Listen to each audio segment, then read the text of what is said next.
You might have seen my other video on tiling this splashback. Well, this is a separate video for grouting the splashback. I am using Mapai flexible wall and floor grout. I've used this grout quite a few times now and I really like it. It's very easy to mix, and this is the consistency. Right, sloppy but thick as well. You don't want it too sloppy because you'll make a mess all over the place, and you're more likely to get pinholes, and it will shrink too much as the water evaporates, as it dries out. And if it's too hard, it will dry out too quickly, and you'll just fall off as you're applying it in crumbles. So it's a bit like ice cream.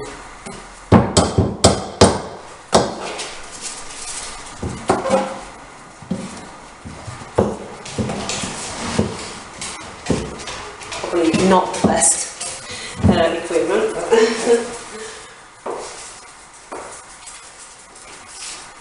could probably do with a bigger spatula applicator.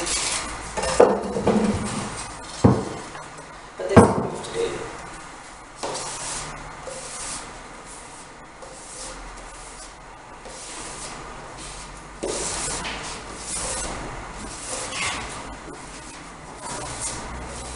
I don't like using white grout because the grout then tends to stand out too much rather than the tile standing out. I like to use subtle colours, so tan or cream or brown or grey are nice colours, and they help the colour of the tile stand out. Also white, of course, will get very dirty. A lot faster. So I'm just stroking the grout in. I'm going in diagonals, and if I have it at the angle like that, then what it's doing is pushing the grout in, and then when I think I've done, I can stand it more perpendicular to the tile, and then it cleans it off. Going more than one direction over each line, and then you're really sure you've filled up the line.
I left the gap at the bottom.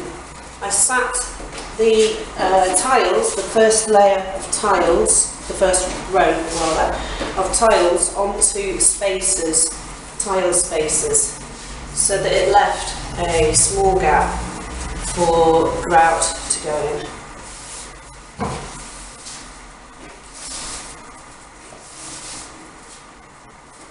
It's not absolutely essential that you do that, but if it fits, if you have the space, then it's better to do that. If you don't, then you definitely have to use silicone. Well, I'll be putting silicone on anyway, but it's best to have grout and then silicone. And then it's got double protection.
Really squash it in around all the edges.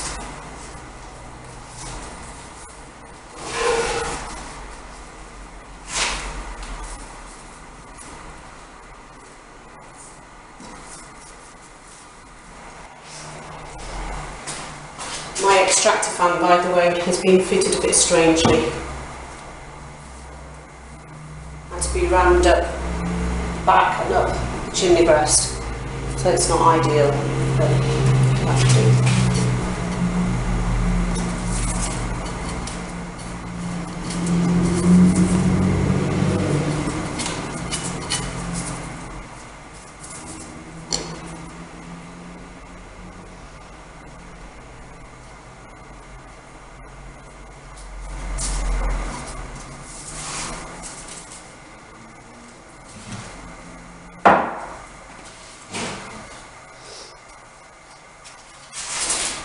Then I like to start to remove the excess with a dry towel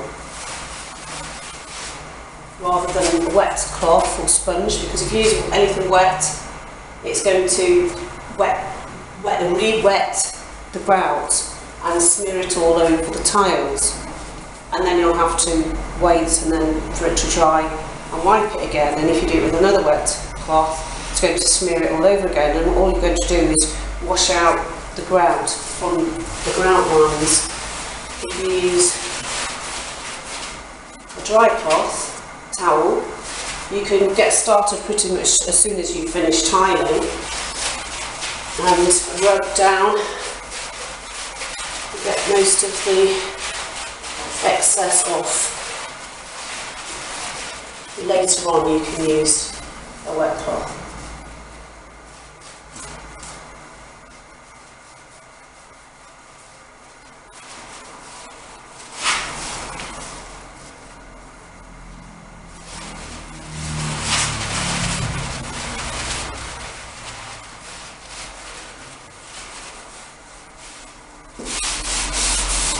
Any excess on the walls and the worktop will come off quite easily. Although if it was very dark grout, you have to be careful, because on a wooden worktop or other types of worktop, even marble maybe, or granite, dark grout will stain your worktop.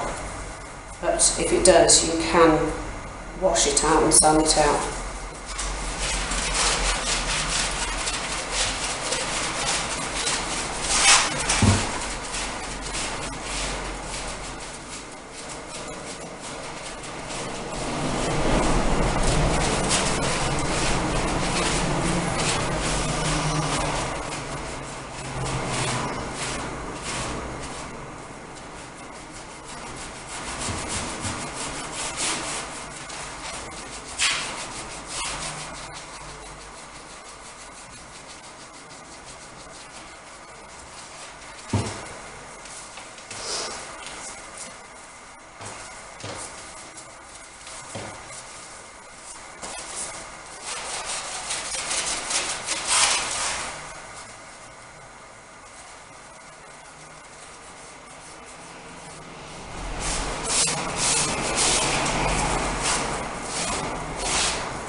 So I've now cleaned up my worktop, and now I'm going to give it a good wash, and this will help me to neaten up the lines. It's dried a bit more now, so the water isn't going to really pull lots, smear it, but I'm going to be able to neaten up the lines, take just the roughness away from the lines.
I'm not washing my cloth as I'm doing it because I don't want to put too much water on it, on the wall.